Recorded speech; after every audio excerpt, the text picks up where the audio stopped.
我在某鱼上买到了没格式化的2手机，里面居然有我的照片，而现在那个机主已经闯进了我家。胖头鱼叫王帅，又胖又丑没人爱，见班花口水淌，哭着喊着做新郎，耳又聋眼又花，就是一只癞蛤蟆。这声音让人不寒而栗，我终于想起来他是谁了。怎么会是你？我瞪大眼睛。高中时代的我因为家庭条件优渥，加上学习好长相佳，身边的人都拼命地讨好我。我在学校里格外嚣张。高一时班里来了一个转校生，名叫王帅，老师安排他坐我的同桌。那时的王帅又矮又胖又丑，戴着一副厚厚的眼镜，一开口脸就红，就是个小透明。我根本没把他放在眼里。许真真，王帅说他喜欢你。一个男生戏谑地对我说，我从小到大不乏追求者，可是被王帅那样的丑逼喜欢，感觉是天大的耻辱。我气哼哼地回到座位，王帅小心翼翼地将一盒小蛋糕推到我的面前。吃块蛋糕吧，甜食能让人的心情变好。谁喜欢吃你的破蛋糕？和你的人一样恶心。我气呼呼地拿起蛋糕直接糊在他的脸上。王帅被我的举动吓坏了，怯怯地看着我。我是不是做错了什么事情？你活着就是个错误，我咬牙切齿地说。王帅落寞地看了我一眼，伸手抹了抹脸上的奶油，默默地走出教室。我迅速找老师换了座位，却没能制止流言的传播。只要我和王帅同框，同学们就开始起哄，看戏一般对着我们不怀好意地笑。王帅的存在仿佛将我钉在耻辱柱上，让我抬不起头来。许真真，你和王帅的婚纱照被贴在了黑板上。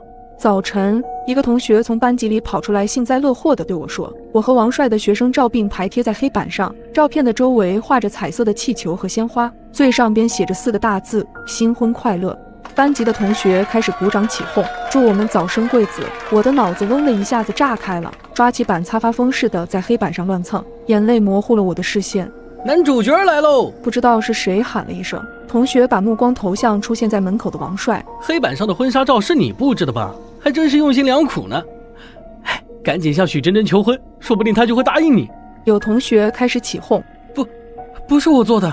看到黑板上的内容后，王帅脸色煞白，连连摆手。看着他那张对不起观众的脸，我烦躁极了，抬手将板擦狠狠地丢了过去。板擦砸在王帅的肩膀，然后落在地上。你这只癞蛤蟆，赶紧滚开！我的话音刚落，王帅眼里的光一点点褪去，小声地说了句对不起。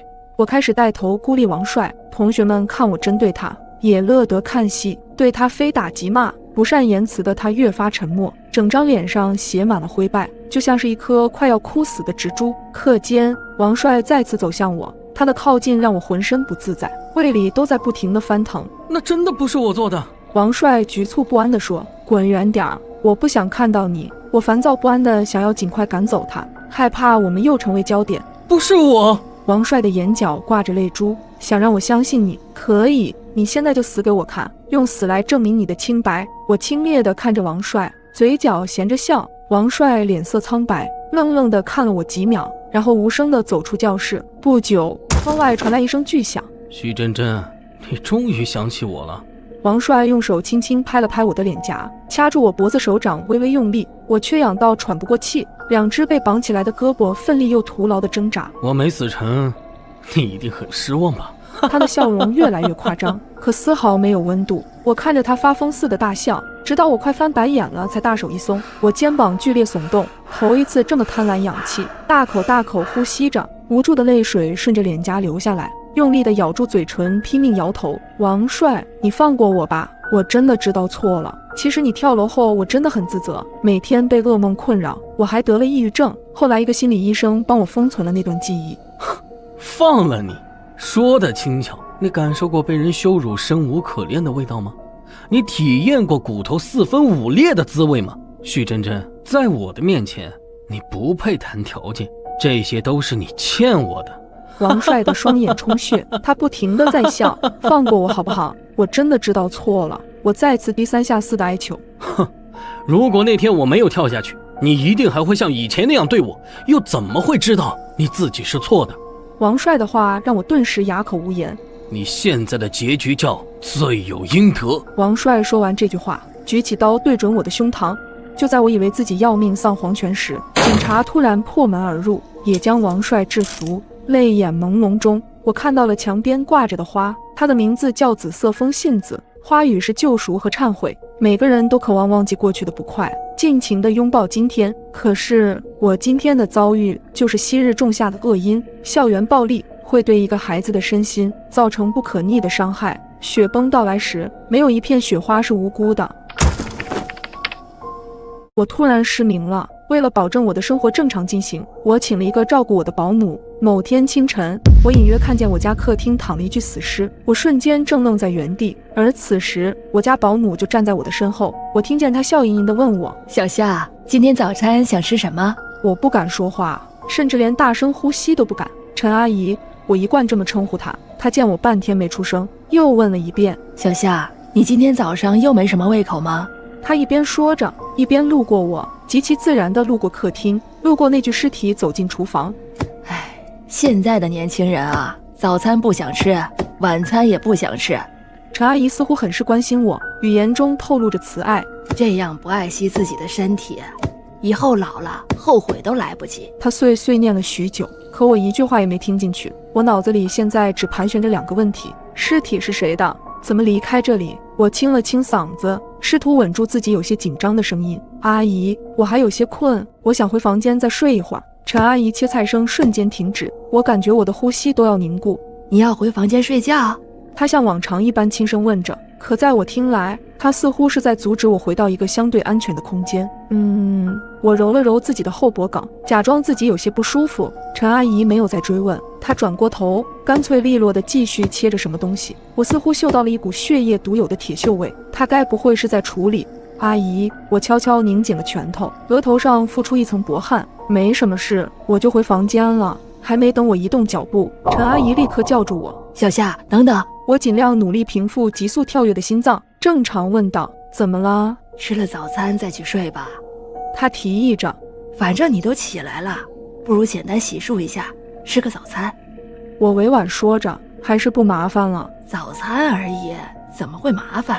陈阿姨放下手里的刀，隐约看到她似乎要朝我走过来，我不想让她发现我的眼睛恢复了一些，便赶紧止住她的步伐。既然这样，我抿了下嘴，那我就先去洗漱了。陈阿姨又笑了一下：“去吧，早餐马上就好了。”我伸出手摸索着进了洗手间，浓郁的腥臭味在这个不大的空间里格外突兀。才迈了一步，我就觉得自己要呕了出来。他杀了人吗？他是在我家处理尸体吗？他就不怕我这个倒霉瞎子听到或者闻到什么不一样的异常吗？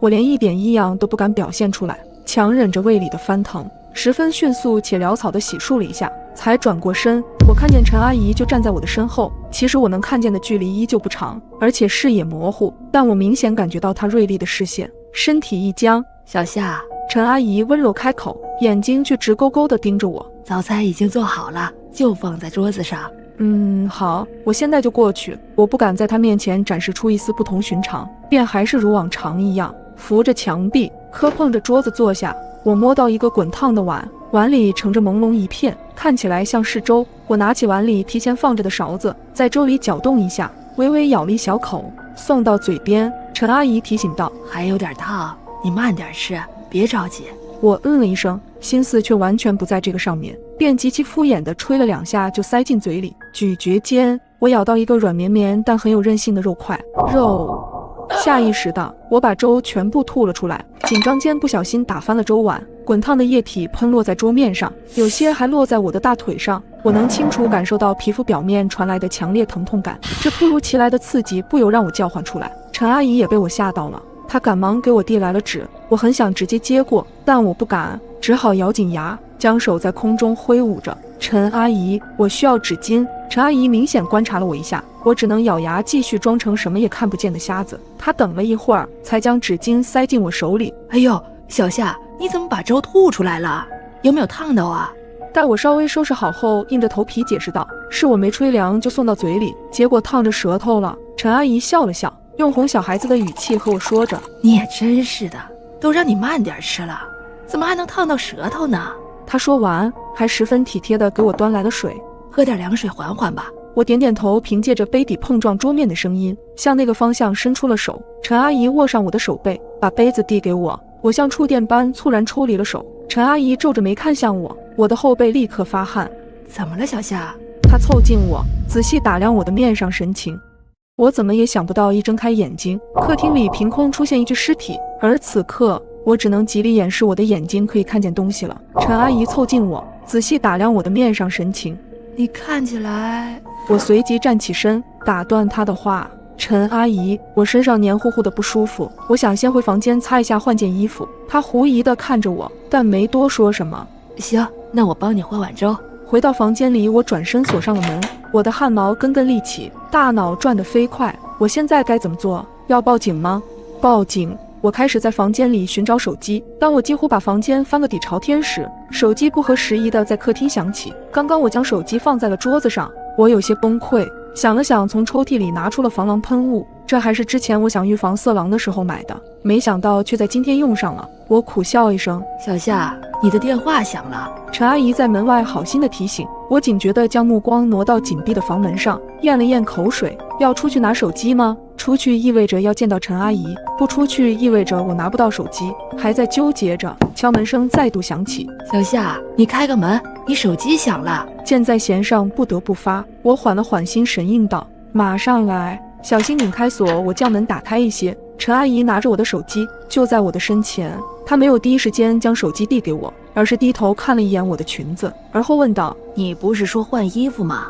怎么没换啊？我非常自然地说着谎，还没找到就懒得换了。陈阿姨哦了一声，把手机递过来。你电话响半天了。我从她手上接过手机，拽了一下，发现没有拽动。我掀起眼眸，不解看向她。陈阿姨微微抬起头，目光不断地打量着我的眼睛。半晌，她轻声问道：小夏，你这么精确拿到了自己的手机，是眼睛恢复了吗？陈阿姨顿时面露凶光，举起了手中的菜刀。我知道我再也隐瞒不住了。我望着陈阿姨手里明晃晃的菜刀，不自觉地吞咽了2下口水。我紧握防狼喷雾，准备给陈阿姨来个措手不及。突然，我的电话再次响起，是家政公司打来的电话。陈阿姨的目光短暂停留在手机屏幕上。就是现在，我举起防狼喷雾，冲着她的脸和眼睛一顿猛喷，辣椒水钻进了她的眼睛。陈阿姨疼得哇哇直叫，手里的菜刀也落在了地上。我不敢有一丝迟疑，举起床头柜上的相框，对准她的后脖子拼尽全力地砸过去。看着她软趴趴地倒在地上，我第一时间报了警。等我将陈阿姨绑好在椅子上时，汗早就打湿了我的衣服。我蹑手蹑脚地走到客厅，地上的尸体不见了，隐约看到痕迹去往了厨房的方向。一股腐臭味从冰箱里出来，我猛地拉开冰箱门，一张惨白毫无血色又熟悉的脸出现在我的眼前，这是男友的脸。我双眼通红，浑身颤抖，一屁股跌坐在地上。此时，警察的破门声在身后响起，案情很快水落石出。这位自称陈阿姨的保姆其实是个通缉犯，身上还背着2条人命。男友昨晚来我家看我，得知我在睡觉便没喊我，结果偶然间看到了网上的通缉信息，照片竟然是保姆的长相。他刚准备打电话报警，就被保姆用匕首刺死。保姆原本也想将我杀掉，恰巧碰到家政公司打电话随访保姆工作情况，他害怕我一直不接电话会让中介公司起疑，就没有对我动手。加上我的眼睛失明，方便他分尸处理现场，保姆决定暂时留在我家。只不过他千算万算，没想到我的眼睛会突然复明。我居然在家窗户上目睹了杀人现场。一个身穿雨衣的人左手高高举起刀，劈向倒在地上的人。凶手刚杀完人，刀还没有从尸体上拔出来，他就像是感应到了什么，宽大的帽檐下露出了一抹瘆人的微笑。我哆哆嗦嗦地拉上窗帘，试图拉开2个人的距离感。眼前的视线一下被遮挡住，脑子这时缓慢地转了过来。报警！我得报警！我差点要哭了出来，双腿发软蹲在地上，手几乎都拿不稳手机，慌忙地拨打了110。救命！杀人了！我脑子一片混乱，不知道要说什么。女士，别害怕，您的地址是哪儿？警察安慰我说：马吉公寓1号楼2单元804。警察的声音让我安心一些，顺利报出了家庭住址。我又继续说：我在窗口看见对面有个人杀人了，对面应该是4单元1栋6楼，而且他看见我了，他会不会继续杀了我？我说着说着，心跳得越来越厉害。我知道我现在很恐惧，对死亡充满了深深的恐惧。好的，女士，我们马上就赶来，请你把家里面的门窗锁好，保护好自身安全，也请保持我们能顺利通话。我机械地连连答应。我踉踉跄跄地锁好了门窗，然后躲进了卧室的衣柜里。我还把灯给关了。装作家里面没有人。眼下周围一片黑暗，不过却让我安心了不少。我不停地看着时间，安静的空间里只能听到钟表时针转动的声音。短短几分钟，就像一个世纪那么漫长。突然间，门外响起了敲门声。女士，你在吗？我是警察。有人在大喊道：“警察！太好了！”我挣扎着从大衣柜里爬出来，揉了揉发麻的大腿，走到门口。我正打算开门时，敲门声再一次响起。你好，女士，把门打开一下，我是警察。只不过这个声音好像是敲的隔壁的门，我瞬间就意识到这个警察是假的。我心里一根弦被紧紧绷着，意识到那个杀人犯是来找我的。一想到这里，我忍不住的全身开始抖动。原来我这么怕死。等了一会，听见没有声音了，我扶着门一点点靠近猫眼，猛地，一颗的眼球被无限放大。我看见你了。杀人犯突然开口，我死死咬住嘴唇，不让自己叫出来。他不紧不慢地扣着房门。女士，请问你在家吗？我是警察，是你报警的吗？最后一个字，他尾音无限延长进入了我的耳里，好像是故意说给我听的。我开始不由得全身发麻，紧张的气息向我涌来，我该怎么办？指针的转动声，为什么指针的转动声这么大声？为什么我眼前漆黑的地方出现了一丝光亮？好刺眼！耳朵里响起声音：“小姐，你现在感觉怎么样？”眼前是一个穿着白大褂的男人，突然手上的酸痛感袭来，发现我的左手被铐在床上。你是谁？为什么铐着我？这里是哪儿？我下意识地想要挣脱。别乱动！白大褂的身后有人在说话，这个声音好耳熟，好像是那个杀人犯的声音。我害怕地朝那个方向望去，一个身穿制服的警察缓缓走来。女士，你昨天晚上报警说目睹有人杀人，经过警方的核实，发现真正的杀人凶手就是你。我是杀人凶手？绝不可能！我在窗前清晰地看到那个人的行凶全过程，他还是个左撇子。你看到的只是窗子上自己的倒影，你用右手拿刀将对方砍死了。旁边的医生解释着，我激动地大声辩解。昨天的一幕我看得真真切切，发生在我身上的细节我也记得清清楚楚，我怎么可能变成杀人犯？警方经过核实发现你患有精神分裂症，作案期间处于发病期。一瞬间，我大脑像是有什么东西炸开。你看到的只是窗子上自己的倒影，你用右手拿刀将对方砍死了。昨晚他们按我说的出了警，发现对面我说的楼层根本没有发生凶杀案。随后警察又来到了我的家，可是我却拒绝配合警察。一番焦灼后，他们只能强行入门，而我也在这时头疼欲裂，晕了过去。被害人也直挺挺地躺在地板上，早已经咽了气，凶器上只有我的指纹，地板上也全是我的血脚印，还搜索到了我杀人时所穿的衣服。怎么可能是这样？我几乎抓狂。那我杀了谁？这是我最不愿意面对的事情。是你老公。医生小心翼翼地看着我的脸，我再次崩溃，脑子里一团乱麻。我怎么会做出这种事？现场散落着很多治疗精神疾病的药物，我猜测应该是你老公想让你吃药，引起了你的反感。无法想象他当时该有多绝望，他最爱的女人将他推向了地狱。如果你收到陌生号码的表白短信，威胁你不答应就会死，你会怎么办？2月13号那天，我加完班已经快到凌晨，看着冷清的街道，我冲着停在街边的出租车招了招手。刚坐上车，天空中突然电闪雷鸣，狂风大作，顷刻间豆大的雨滴就顺着车窗缓缓落下。我满身疲惫地倚靠在窗边，每天只有这个时候才能感到一点点放松。然而就在我轻轻闭上眼准备打个盹的时候，手机传来的震动猛然把我惊醒。我看向了手机，屏幕上显示现在已经是2月14号0点，与时间同时显示在我眼前的还有一条未读短信。点开后发现是一个未知联系人发来的消息：我喜欢你。看着这条未知联系人发来的短信，我第一反应就是有人玩大冒险游戏输了，于是我只是敷衍地回复了2个字：谁呀？本以为只是一场无聊的恶作剧，我就没有把这件事放在心上。殊不知就在我刚放下手机时，却再一次收到短信：你必须做我女朋友，否则我保证你绝对活不过明天。什么鬼？这人有病吧？我没好气地回复了他：神经病。之后对方便再也没有回过消息，我也不再理会，放下手机，重新闭上眼睛假寐。窗外的暴雨丝毫没有要停下来的意思，听着雨滴噼里啪啦落在车窗上的声音，不知为何，我心中竟莫名其妙生出一股烦躁不安的感觉。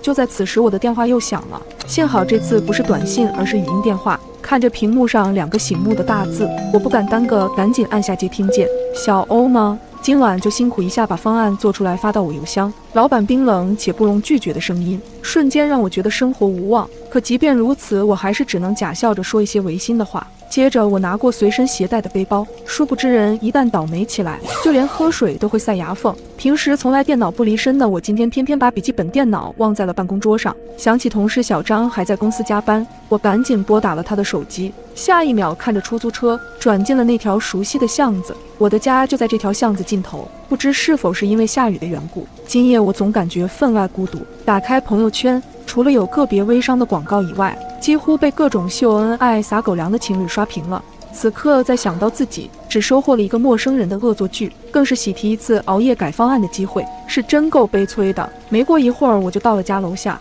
就在我刚进入楼道时，天空中突然电闪雷鸣，整个楼道的灯也在瞬间暗了下来。我拿出手机照亮，一路走到电梯前，可任凭我怎么使劲按，电梯都没有做出任何反应。不会是跳闸了吧？我心里10000只羊驼呼啸而过，没办法，我只能走楼梯了。爬到8楼，让很少运动的我腿都软了。看着伸手不见五指的漆黑楼道，我咽了口水，心中那股强烈的不安感再次涌上心头。不知为何，我总感觉在这片寂静的黑暗中隐藏着什么可怕的东西。于是我不敢再过多停留，赶紧掏出家门钥匙。然而就在我刚把钥匙插进锁孔时，突然一双大手从身后紧紧捂住了我的嘴。霎时间我的脑子一片空白，想要大声呼救却叫不出声，感觉身体也被牢牢控制。就这样，我被拖进了黑暗的楼道里。还没等我反应过来，身后的男人一个闪身来到我面前，他随手从口袋里拿出一块抹布，把我的嘴堵住，接着就想对我做些什么。我怎么也不敢相信自己有生之年竟然还能遇到这种丧心病狂的变态。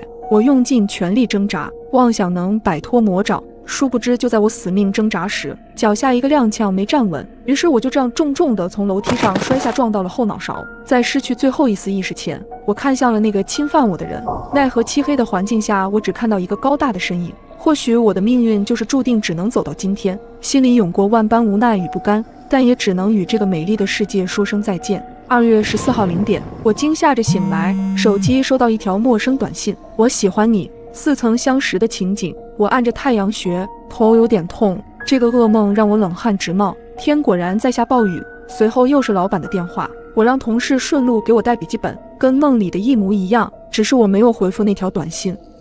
如果你收到陌生号码的表白短信，威胁你不答应就会死，你会怎么办？2月14号0点，我惊吓着醒来，手机收到一条陌生短信：我喜欢你。似曾相识的情景，瞬间只感觉后背发凉，汗毛直立。我下意识地看向窗外，外面的倾盆大雨似乎在向我证明着什么。然而还没等我弄清楚事情的原委，就接到了老板通知熬夜改方案的电话。然后就是我顺其自然地打电话给同事，让他下班顺便帮我带一下电脑。此时发生的一切竟然奇迹般和我的梦境完全一致，唯一不同的是这一次我选择不回信息。对于这种变态，最好的处理办法就是不予理会。或许是看出我脸色不对劲，出租车司机满脸关心地问我：小姑娘，你怎么了？是不是晕车啊？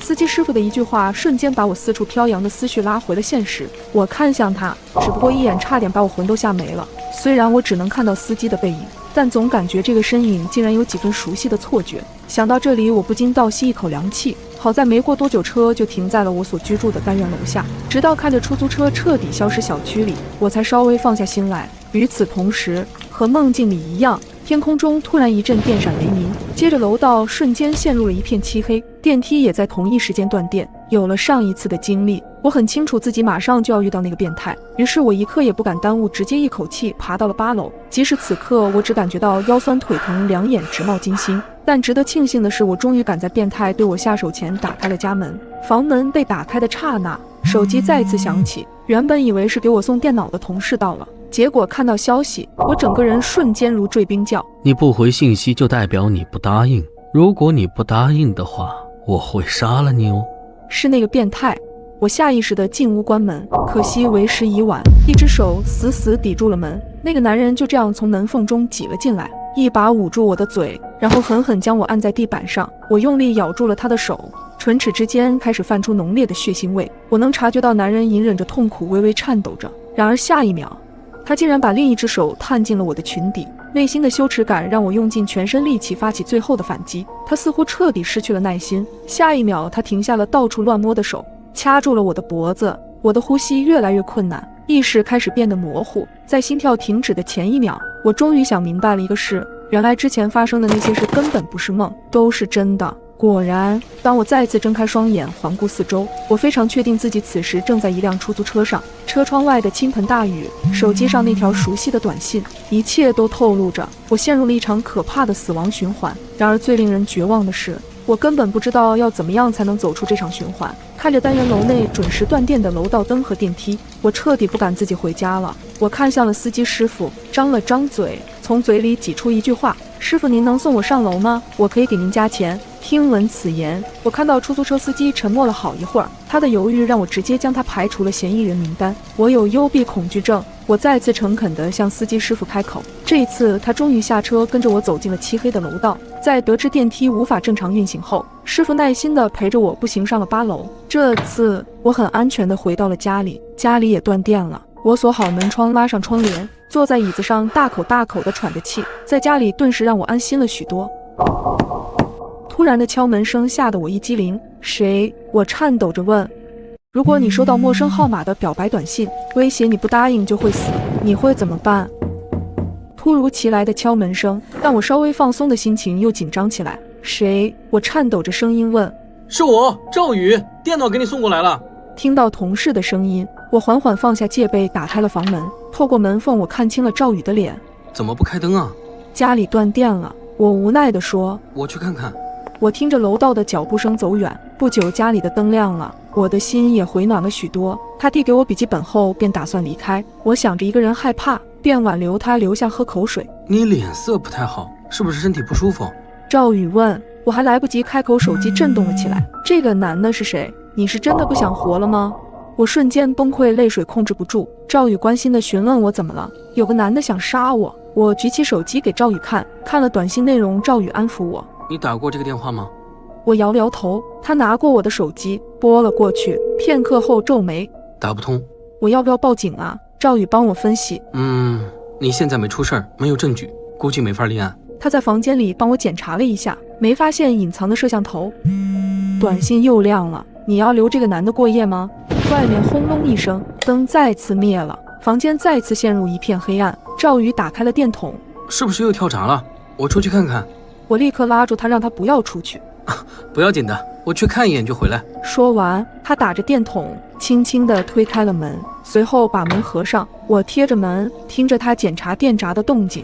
突然一阵哐当声，像是有什么东西砸在了电表的铁皮上，门突然被疯狂的敲响，我吓得往后退缩。随后是赵宇的闷哼声：不救他，他肯定会死的。我打开一个门缝，赵宇立刻将手伸了进来，我将他拽进屋，但是已经晚了，他的喉咙被割了一道口子，血鼓鼓的往外流。我胡乱的用毛巾帮他按住，但是无济于事。临死前，赵宇抓紧我的手，他睁大着瞳孔，停止了呼吸。我的大脑一片空白，心脏也漏了好几拍，随后才想到报警。但在我拨出电话的前一刻，我停下了。赵宇是因我而死的，如果我重来一次，他是不是就不用死了？我捏紧门把手，如果还得死一次，那这次一定要看清那个人是谁。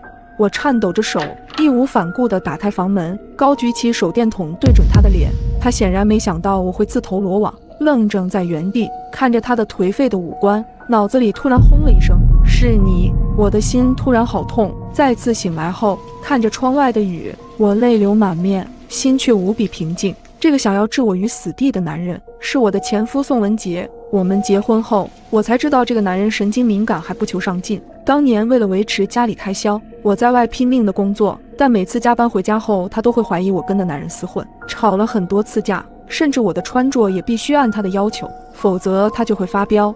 穿这么少是出去卖吗？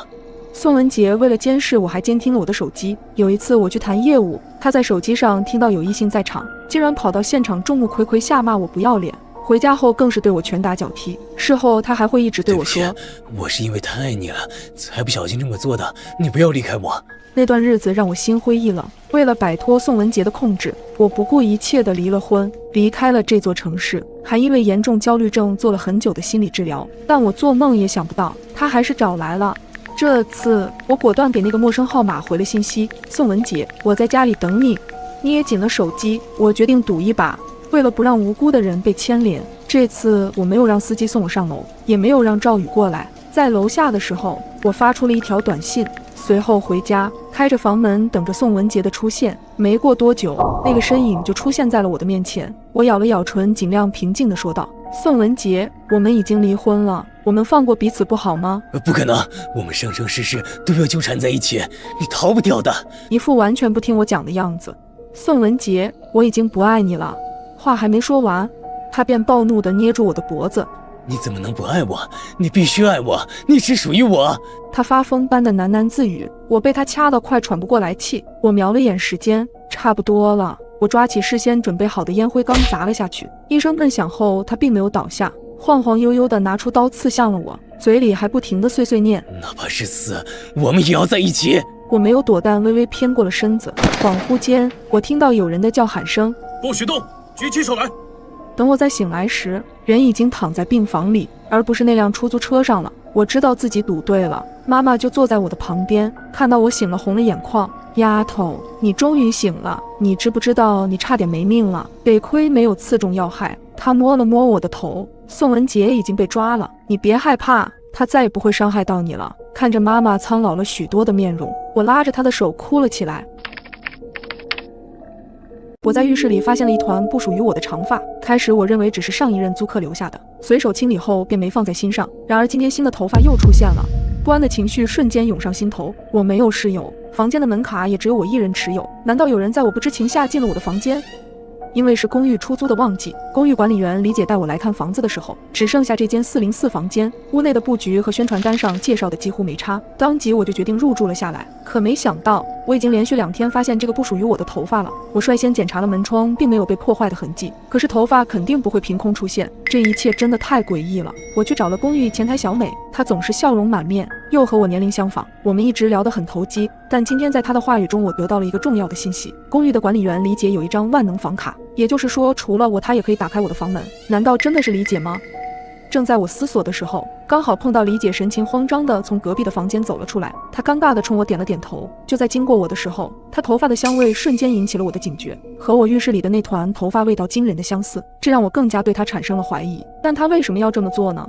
我迈着沉重的步子回到了房间，印象中我隔壁住的是一个年轻长发文艺男，生活中他们之间应该不会有任何交集才对，为什么李姐会从他房间出来？我心里纠结万分，想直接去质问下李姐，可又拿不出任何证据。好在隔天晚上浴室里并没有新的头发出现，我心事重重地整理着衣服，却意外地发现最喜欢的红色卫衣不见了。我翻遍了整个屋子，但都没有找到。我有点疑惑，不确定是不是搬家的时候没把它带过来，还是说有人拿走了我的卫衣。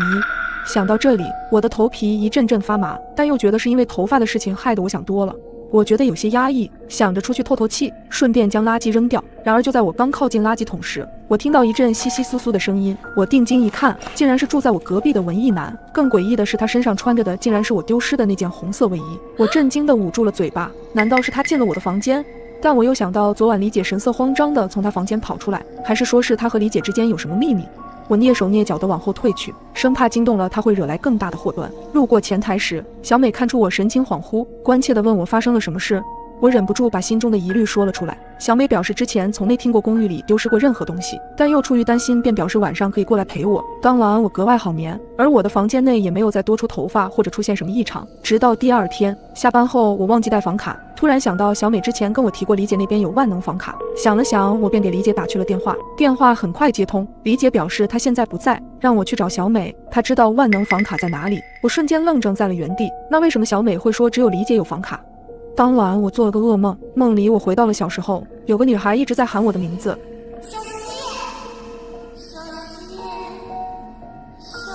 一种愧疚感迫使我猛地睁开了眼睛。小美不知何时来到了我的身边，她手里拿着我丢失的衬衫，闷闷地开口道：你还记得我吗？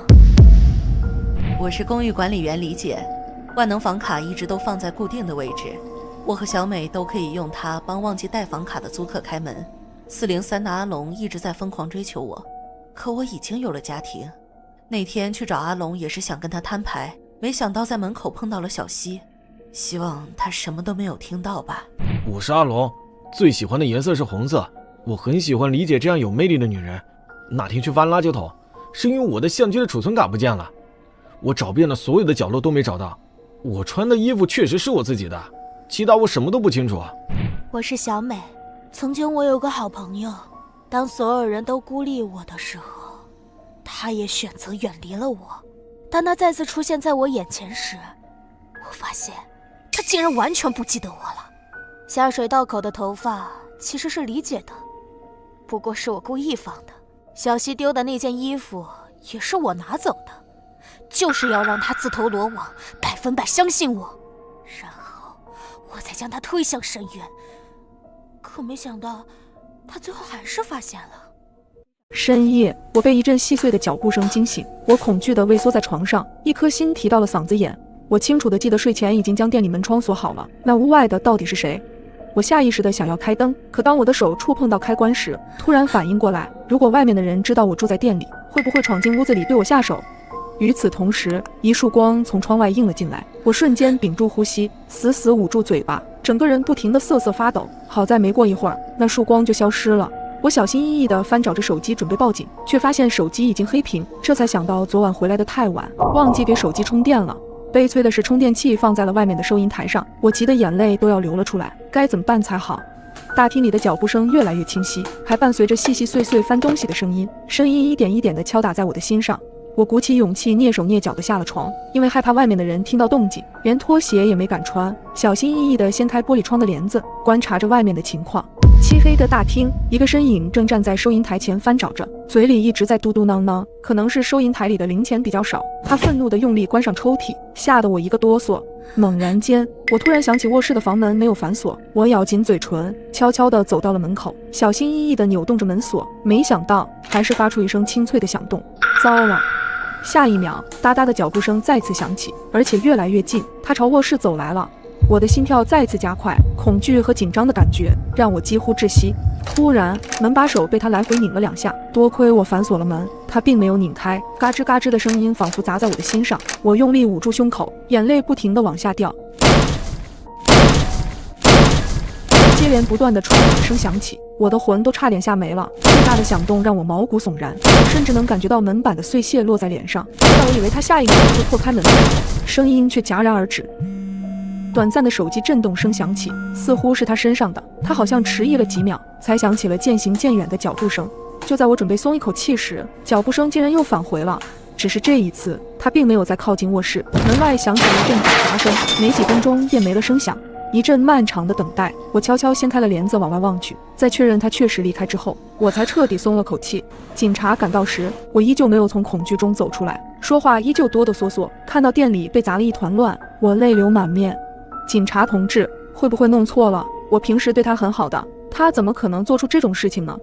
他是这一代的拾荒者，我记得他第一次来我店里要吃的时，不停地哀求我，我见他可怜，就给他煮了一碗面。那时的他冲我连连道谢。此后的日子里，他总是来店里讨要食物，我也从来没让他跑空过。渐渐的，他把这里当成了自己的落脚点，每天都来吃饭，而且还自来熟的把店里的废品据为己有。他的做法让我心里很不舒服，可是考虑到他身世可怜，就默认了他的行为。前天因为家里突发急事，着急关店门的我便把他拒之门外，但我也没想到这件事竟然让他怀恨在心。如果半夜有人敲门问你借东西，又声称是你的邻居，你会开门吗？我最近刚租了一套房子，虽然是个老小区，但是社区治安还算可以，我便安心住了下来。可刚住下没2天，夜里的一次停电彻底打破了这份宁静。大概夜里11点钟，刚准备入睡的我被敲门声惊醒，我想打开床头灯，却发现竟然停电了。我皱了皱眉，门外的敲门声还在继续。我不耐烦地回道：谁呀？阿姨你好，我是住在对门的珊珊，请问你家有蜡烛吗？听着询问声，好像是一个小姑娘的声音，但我透过猫眼望去，楼道也漆黑一片，什么都看不清楚。阿姨，你家有蜡烛吗？见我没回复，门外的声音再次传来，我暗道糟糕，这才刚来就找我借东西，那以后岂不是没完没了了？我一直有点社恐，跟不熟悉的人，哪怕是小孩子都不想有过多的交集，索性我冷冷地回复了句没有。可门外的人似乎并没有听出我的冷淡，突然笑了起来，话中还带了一丝得意。阿姨，我就知道你家没有，妈妈怕你害怕，让我给你送蜡烛来了。他的一番话倒是让我感到了一丝愧疚。映着手机的灯光，我准备开门的时候，猛然间我注意到一个细节，因为手机刚好停留在了 WiFi 的连接页面，我发现很多 WiFi 设备的名称依然挂着。这是不是意味着并不是整栋楼停电，而是只有我家停电了？想到这，我不禁背后一凉，门外的敲门声还在继续。阿姨，你开个门吧，我把蜡烛给你。此刻，门外的声音好似催命般的响起，我死死咬住嘴唇，看了眼房门已经反锁后，便再没给他任何回应。直到第二天家里依然没有电，我联系了物业才知道，原来真的是我家的电闸被人动过，而且这栋楼根本没有一个叫珊珊的小女孩，这不禁让我一阵后怕。如果有人拿了你老公的电话，说他已经死了，随后又打来了视频电话，你会接吗？那晚我肚子隐隐作痛，到卫生间才发现自己到日子了，但家里没有多余的存货，我便让门外在打游戏的男友帮我去买卫生巾，他应了一声便直接出门了。可是等了很久，他都没回来，看了眼时间，已经是半夜了，我不免有些担心，便给他发了个消息过去。怎么还不回来啊？男友很快便回复，你在哪？看到消息的内容我有些困惑，因为这根本不像是男友的语气。你是？他手机在我这儿呢。你是住在马吉小区吗？能说下具体位置吗？我这就给你送过来。看着消息内容，想到男友确实丢三落四，估计是把手机弄丢了。为了确定事情的真实性，我给男友备用机打了电话，可打过去发现一直没人接，但我还是担心对方是坏人，便警惕地给他回复了消息。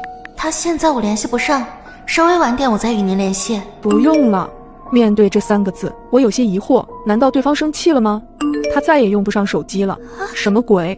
这句话让我有些慌神，接着对方的一句话让我突然手脚冰凉，脸色骤变。他已经死了。我还来不及深想，对方直接就给我发来了视频电话，我彻底慌了神，手指开始不停颤抖，却始终不敢按接听键。对方的一系列举动都透露着反常。视频电话再次打来时，我直接挂断。对方见我不接视频，就拼命地给我打电话。此刻我忐忑不安的心跳得越来越快，不敢再往下想了，只能不停地联系男友的另一部手机，祈祷着他能平安。就在我绝望的快要流下眼泪时，另一部手机突然给我发来了消息，我到了。我脑子突然嗡的一下，是谁到了？是男友到了家门口，还是电话那头的人找到了我？我缓了一会儿，出于担心，我还是决定去门口看一眼。我小心翼翼地踢掉了鞋子，光着脚挪到了门口，随后朝着猫眼望去，可昏暗的走廊外面却一个人都没有。突然，半张脸从旁侧伸了过来，目光直勾勾地盯着我，我的冷汗唰地冒了出来，倒吸了一口凉气，直接跌倒在地上。我捂住嘴巴，不敢发出一点声音，不停地往屋子里挪。怎么不开门？我到家门口了。此刻我的手冰凉冰凉的，基本确定门口的人就是给我发消息的人。想到这里，我更加恐惧，紧紧咬住嘴唇。没过一会儿，门外就传来了急促的敲门声，我的心又一次提到了嗓子眼儿。婷婷，开门，是我。竟然是男友的声音。我挣扎着从地上坐起来，冲向门口，可当我碰到门把手时，我又犹豫了。这不会又是坏人的诡计吧？我猛地把手抽出来，壮着胆子看向猫眼儿。当我看清男友的脸后，激动得差点跳起来。我赶紧打开门，警惕地四下瞧瞧，然后快速将他拉进屋子，果断反锁了门。你怎么了？男友一脸不解。我用力搂住男友的脖子，带着哭腔讲述了刚才发生的惊险一幕。他这才意识到自己的手机丢了。怪不得一直有人在给我的手机打电话呢，接了电话又不说话，我觉得很奇怪，后来干脆把手机给静音了。刚才还有一个人一直在鬼鬼祟祟的在门口徘徊，看到我从电梯里面出来，就神色慌张的离开了。经过我俩的分析，男友因为怕麻烦，所以他的手机密码一直设置的4个0，这才让那个坏人直接破解了。至于手机是被偷的还是丢了，就不得而知了。随后我们商量着说，如果这个人再打电话或者发消息来就报警。可是等了许久，那边与我们再也没有了联系。想着多一事不如少一事，我们干脆在隔天补了一张卡。丢的手机也是老款的，正好换一台新的，也没必要再去找了。本以为事情已经结束了，可几天后，小区业主群里的一条通知再次让我们紧张了起来。大致的意思就是提醒女性业主夜间出行注意人身安全，因为最近有不少女性业主反映自己被陌生男人尾随的情况，有的家里门把锁被拧，还有的是被人狂按密码锁。随后小区群里又描述了那个人的体貌特征。读完这些内容后，我的手心儿全是汗。男友若有所思地告诉我，那晚看到的应该就是他。难道从那晚开始，他就一直徘徊在小区里，对女性伺机下手？这样想着，我的鸡皮疙瘩又冒了出来。从那之后，我们就匆忙搬了家，后来的事情就不太清楚了。所以大家也一定要留个心眼，我们的手机密码不要设得太简单，不要给坏人有任何可乘之机。我居然被绑架了！手脚传来的疼痛感让我突然清醒了过来。我发现自己正身处于一个陌生的房间，又臭又脏，斑驳泛黄的墙面上有许多暗红色的血迹。我吞了吞口水，下意识的想要站起来逃跑，却发现我的手脚都被绳子死死的捆住，而这一切都是因为那一片卫生巾。哎呦喂，快看看这个小瞎子，大姨妈来了！要不要我帮帮你？其中一个男人不怀好意，满脸狞笑的去扯盲女的裙子，盲女无助极了，不停的闪躲，因为身体的缺陷，好几次差点跌倒，嘴上不停的哀求着：“别碰我，别碰我！”这一幕让我怒火中烧，冲过去打掉了男人拉着盲女的手，站在了盲女身前。你们干什么？光天化日欺负一个小姑娘，还要不要脸？听到我的声音，盲女摸索着握住了我的胳膊，手心中全是冷汗。看着她惊慌失措的样子，我心生怜悯，恶狠狠地盯着那2个恶心的男人。你们再不走，我就报警了！我举起了手中的手机，两人不服气的冷哼一声，随即便转头离开了。姐姐，你能带我去卫生间换个卫生巾吗？我没带。盲女似乎意识到了自己已经安全，带着哭腔说道：“别怕，我带你去。”我扶着盲女向卫生间走去，盲女紧紧拽着我的手，生怕我会反悔一般。姐姐，你真是个好人。走进卫生间，我赶忙把包里的备用卫生巾递给了她。还愣着做什么？赶紧去换了。可是下一秒，盲女突然摘掉了眼镜，一脸诡异地瞪着眼睛看着我，眼里充满了戏谑和鄙夷。我心里咯噔一下，下意识地想转身逃跑，可刚走到门口，一条麻袋从天而降，紧接着我便失去了意识。我咽了口水，惊慌地看向了四周，却发现周围还聚着好几个人，他们全都被绑着，表情漠然又带着些许绝望。就在这时，一个男人朝我走了过来，我拼命地冲他喊道：“你知不知道囚禁是犯法的？赶紧把我放了！”男人怪异地看了我一眼，抬手就是一耳光。抓回来的这些人属你最聒噪，一会儿就割了你的舌头。他的话音刚落，周围传来了一阵细微的惊呼，还有低气声。我被打得头晕目眩，心里怕得要死，不敢再和他硬碰硬，只能放低姿态祈求说：“放过我吧，求求你了！”闭嘴！男人再次扬起了胳膊，我认怂地闭紧了嘴巴。男人见我瑟瑟发抖，狠狠地啐了一口，扬长而去。走了几步，他猛地停下来，对着房间里的人发狠：“别耍花花肠子啊，要不然有你们好看！”房间里的人满脸惊恐，身体下意识地往后挪，仿佛面对的不是人，而是魔鬼。男人离开后，我紧紧抱着自己哭泣着。唉，旁边传来了一声叹息：“进来了这个地方，就别再想着出去了。”我抬眼望去，一个满脸灰色的中年女人压低声音说：“你们都是被拐来的吗？”大家不约而同地点了点头。我也是因为好心帮孕妇拎东西，结果被骗了。中年女人愤愤不平：“有个大爷跌倒了，我好心扶了一把，结果被他子女碰瓷儿，非得要去医院。我刚上车就被打晕了。”我吓得脸色煞白，牙齿不停地打颤。他们要把我们送去哪里？年轻一点的送去缅甸诈骗，上了年纪的打断手脚，割了舌头，做乞丐行骗。中年女人的话让我头皮一阵阵发麻，这个鬼地方太恐怖了，不行，我一定要离开。我们得逃出去，不能在这里坐以待毙。我颤抖着说完，便挣扎着站了起来，费力挪到了门边，用力地压下了门把手，可是门怎么也打不开。你想出去吗？一道戏谑的声音从身后传来，我吓得愣在了原地，余光瞟向了身侧，只见一个男人面目狰狞地看着我，咚的一声，我被他重重地摔在了墙角。既然你这么不听话，那下一个就是你了。我眼神恍惚，突然感觉头皮一麻，他拽着我的头发便往外走去，我满脸泪水，不停地小声求饶。一阵砸门声传了过来，我感觉到头皮一松，随即倒在了地上。恍惚间，我看到了一群人出现在了我的面前。不许动！举起手来！善良是美好的品质，但不是坏人伤害你的帮凶。你可以善良，但要带着锋芒。如果你梦里的场景出现在了现实当中，那你就要小心了，因为很有可能他在预知危险。一天半夜，我刚加完班，拖着疲惫的身体回到了家，连衣服都没脱就倒在了床上。迷迷糊糊间，我意识到我可能在做梦。我站在了一个空旷的街道上，路边停着一辆灰色的轿车，车里的司机是一个戴着眼镜的中年男子。就在我茫然不知所措时，突然一个黑衣男人从对面向我走来。我看不清男人的长相，只觉得他很高大。男人走到我的对面，将一张纸条塞进我的手里，然后便转身离开了。虽然觉得莫名其妙，但在好奇心的促使下，我还是打开了纸条。可是无论我怎么努力，都看不清纸条上到底写了什么。我用力地瞪大眼睛，一点点靠近纸条。就在我即将看清内容时，身体猛地一抖，从梦中醒了过来。我一下子从床上坐起来，汗津津地打量着四周，是我熟悉的卧室。我已经回到了现实。就在我准备拿手机看看时间时，却感觉到右手好像捏着什么东西。借着手机的亮光，我意外地发现右手手心里竟然躺着一张皱巴巴已经被手汗浸湿的纸条。我吓了一跳，这不就是刚才梦里的那张纸条吗？怎么会出现在现实里？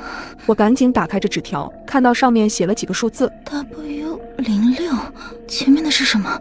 好像是3。这张纸条只剩下一半，纸条左边的部分好像被人撕掉了。我望着手里的纸条不知所措，我不明白这些数字的含义，更想不清楚为什么梦里的纸条会出现在现实当中。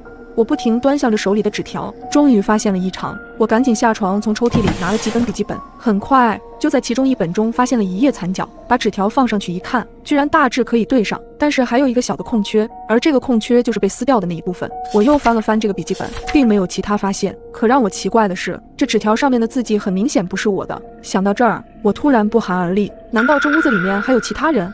我壮着胆子巡视了一圈，并没有任何异常。随后我打开桌上的电脑，把摄像头对准了床头，又把录屏功能打开。如果我在做梦的话，明天一早我应该就能知道发生了什么。弄完摄像头以后，我的心依旧很慌，很久才睡着。不出意外的，我又做了一个梦，梦里还是那个看不清长相的黑衣男，手里依旧捏着一张纸条。然而正当要递给我时，旁边突然出现了一个男人，把我推搡到一边，一把夺走了纸条，然后转身逃走。我想抓住那个男人，却怎么也够不到，随后就从梦中醒来。这一次我的手里并没有纸条，我赶紧起身查看电脑里的视频文件，结果发现自己在睡着后竟然真的坐了起来，径直地走到了电脑桌前，又从抽屉里拿出笔记本，可正准备往上面写东西的时候，身体突然僵住了。几秒钟以后，又将拿出来的东西放回了原处，回到床上睡觉。原来这纸条竟然是我自己写的，虽然不知道它的含义，至少证明家里没有外人出入，我便松了一口气。然而就在前几日，我和男友在经过红绿灯时，一辆灰色轿车疾驰而来，男友把我推搡到一边，自己却被撞倒在地上，头上有血不停地流了出来。我吓得面色惨白，飞奔着冲向男友，一边哭一边颤抖着拨打了120。此时轿车的司机也走了过来，他是个戴着眼镜的中年男子，我瞟了他一眼，莫名的熟悉。司机看到男友的惨状后，不禁辩解说，他刚才是为了躲一个穿黑色衣服的男人，才猛打了方向盘，没想到会撞上男友。我顺着男人的手指看过去，并没有发现所谓的黑衣男人。猛然间，我突然意识到这个车和司机就是在我梦里见过的。我忍不住开口询问司机，今天是几号？司机没想到我会问这个问题，他先是愣了一下，随后低头看了一眼手机。7月23日，他小声的回答。我听完一下子愣住了，整个人都变得僵硬，茫然的抬起头看了看车牌，上面的尾号正是 W06。我居然因为一件送错的快递差点丢了性命。那晚我刚下班回家，门口就传来门铃声。您好，您的快递。我没多想应了一声。啊，麻烦放门口吧，谢谢啊。待快递员走远后，我便开门把快递拿了进来，心想着应该是老公出差在外面给我买的特产。可仔细看了眼快递面单，上面的地址门牌号是对的，只不过他是隔壁撞的，收件人我更是完全不认识。好在面单上有他的联系方式，想了想，我便打了电话过去。喂，你好，哪位？对方是个温柔的男生。你好，我是 A 幢402的，您的快递送到我这里了。我与他说明了一遍事情经过。这应该是快递员粗心搞错了吧，给你添麻烦了。你看这样行不行？你就放在门口，我晚点去拿。我便直接应了下来，把快递放回了门口。隔天一早，我发现快递果然被取走了，以为这件事就这么过去了，却没想到这一切只是个开始。之后没过几天，门口又出现一个快递。这怎么又是隔壁楼的快递啊？这快递员怎么回事啊？我虽然有些生气，但还是决定打电话给邻居。啊，又送错了，真不好意思，你方便帮我放到门岗吗？我看了一眼眼前的快递，这次的快递是一个比较大的箱子，看上去有点重量。他似乎感觉到了我的犹豫。家里有男人吗？这个快递有些重，你一个人应该搬不动吧？这个我确实搬不动。在他说了会自己来拿后，我便挂断了电话。没过一会儿，我就听到门外有悉悉嗦嗦的声音。出于好奇，我透过门眼往外望去，可却发现门外一片漆黑。我有些纳闷，就在我再次看去时，门外又恢复了正常。晚上和老公打电话聊起了这件事，他提醒我，如果再有下次就直接打电话给快递公司，不要随便和对方联系了。可我没想到的是，第3次很快就来了，但这一次却是他主动给我打的电话。你好，你是叫于小莫吧？你有快递被送到我家了，你方便来拿吗？听完他的话，我有些尴尬。真不好意思啊，你方便帮我放在门岗吗？好吧。我微笑着向他道谢。取回来后看到确实是老公前些日子买的咖啡机到了。然而这件事之后又过了几天，我再次收到了一份寄错的快递。原本我想打给快递公司的，却没想到邻居的电话直接打了过来。实在是不好意思，我是不是有份快递寄到你那里了？他的语气有些着急。对，是有一份你的快递在我这儿，要不我还放门口，晚上你来取。不，这份快递非常重要，你放在门口我怕丢了。要不这样，你把它拿回家，晚上下班后8点左右我去你家取，到时候你再放在门口。对方的态度诚恳，我想了想也不好拒绝。行吧，那我先把它拿回家吧。中途我还给老公打了个电话，听说别人要来我家取快递，他让我一定要记得把快递提前放门口。如果快的话，我晚上也能到家了。我点头应道。眼看着已经到了晚上，只不过时间还没到8点，门外就有了动静。一阵门铃声响起，我吓了一跳，刚准备询问时，对方先开口了：你好，我是你的邻居，我是来取快递的，今天下班早了些。听到是他的声音，我心里却平静了不少，想着人家特地来取快递，我不开门好像也不合适，便拿起那份快递走到了门口。开门之前我犹豫了一下，把门轻轻地拉开一条缝，突然一只手伸了进来，我脑子嗡了一下，意识到不对，紧紧地拉住门把手，一张脸瞬间出现在我眼前，他长相凶恶丑陋，面目狰狞可怕，此时我害怕极了，连大气都不敢出。你干嘛？你是谁呀？我壮着胆子喊道，他却对我毫不理睬，只是慢慢拉大了门缝。你到底想干什么？我的力气根本抵不上人家，只能冲着屋内大喊：老公，家里接人了，老公！别费力气了，你家里没男人。他一脸邪笑地看着我，我最终还是没挣脱过他，眼睁睁看着他闯了进来。我看到他手里拿着尖刀，刚准备关上身后的门，这时门又被外面的人用力地拽开了。是老公，他回来了。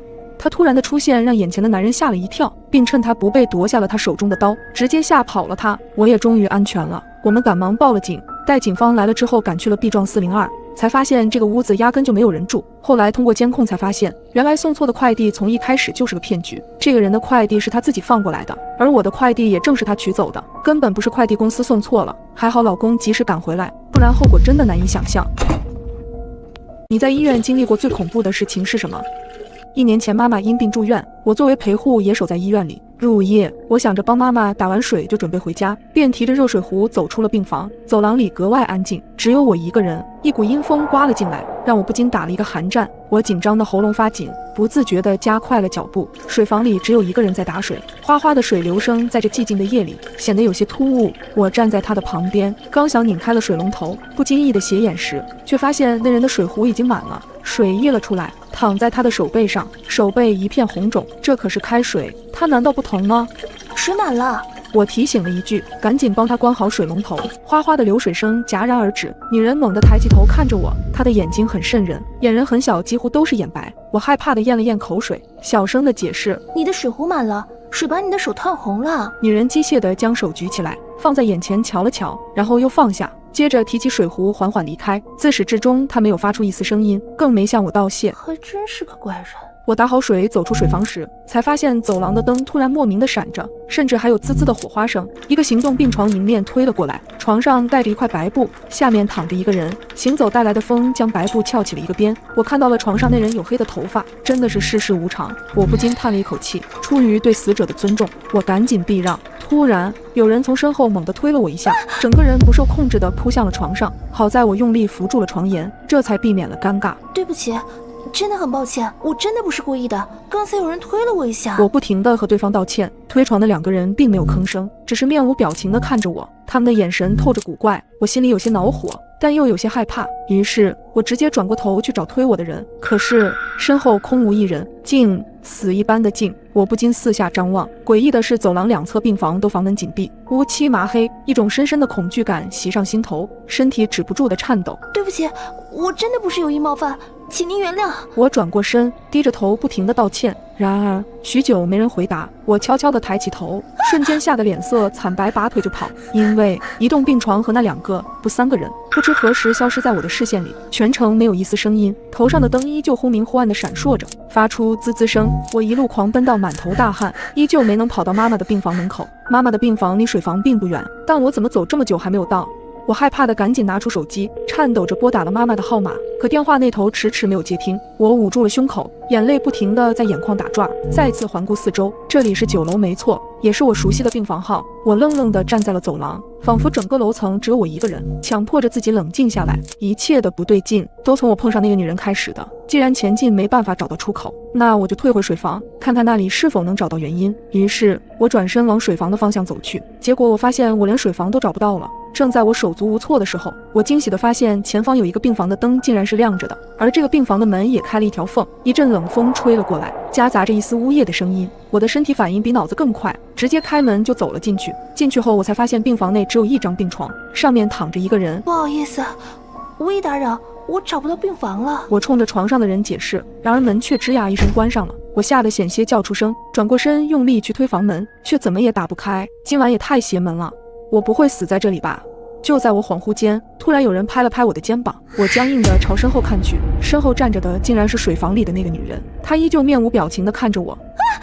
我不自觉地尖叫起来，赶忙退后一步。你不该来这里。一句话轻飘飘地传来，我的眼睛紧闭不敢睁开，只感觉一只手推了我一把。再睁开眼，我竟身在水房，水龙头哗哗地往水壶里注水。怎么回事？还没从害怕的情绪中走出，提着水壶走了出去。走廊上的灯安静地亮着，没有闪烁，也没有滋滋声。不远处的护士站里，护士们井然有序地忙碌着，一切都恢复了正常。难道刚才发生的事情是我臆想出来的？就在这时，我发现不远处两个人推着一个病床走过来，床上躺着一个人，从头到脚盖着白布。一阵阴风刮过，白布被掀了起来。这一次我不仅看到了对方的黑发，还看清了他的脸，她就是水房里的那个女人。我的汗毛全部炸了开来，快步往前走去。好在这次没出什么意外，我顺利走回了妈妈的病房。你这孩子怎么这么久才回来？给你打电话也没信号。妈妈看了看手机，我去了多久？都快1个小时了，你不会是遇到什么事儿了吧？我不想让妈妈担心，没有说出刚才的经历，只是说遇到一个熟人多聊了几句。赶紧回去吧，明天还得上班。我放下了水瓶，和妈妈道了晚安，就走出了病房。之后的我再也没遇到过这种事，但是至今想起依旧心有余悸。最近我总觉得家里多了一个人，起初我觉得是我的职业病在作祟，直到某天凌晨，无意间垂眸一瞥，一双漆黑狂热的眼珠藏在床底，正死死地盯着我。深夜12点，我卸完妆，略显疲惫地走出卫生间，冷风从没关紧的窗缝里吹过，带来些许寒意。我抱紧手臂，心里有些疑惑。回家后我明明关紧了门窗，现在又怎么会打开？难道是进贼了？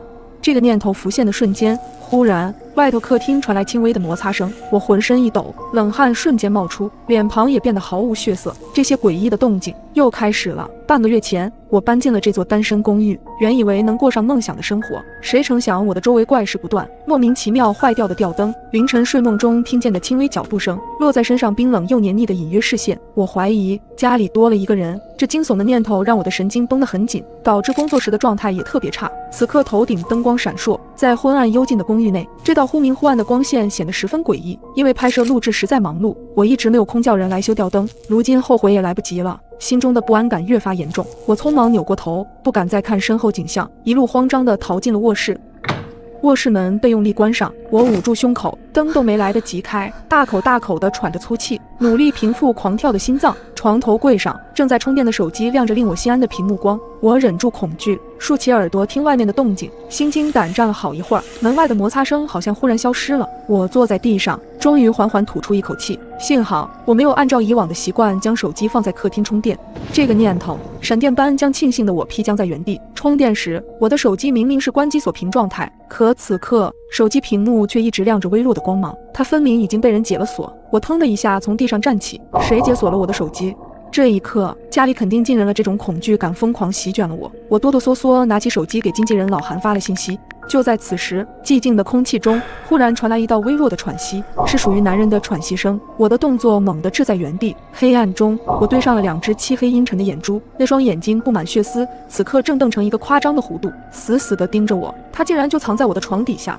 我眼睁睁地看着男人冲我森然一笑，然后慢慢地将硕大的身躯从床底挤出。安静的卧室里充斥着男人费力的喘息声，在我惊恐万分的瞳孔中，男人狂热无比地朝我扑来。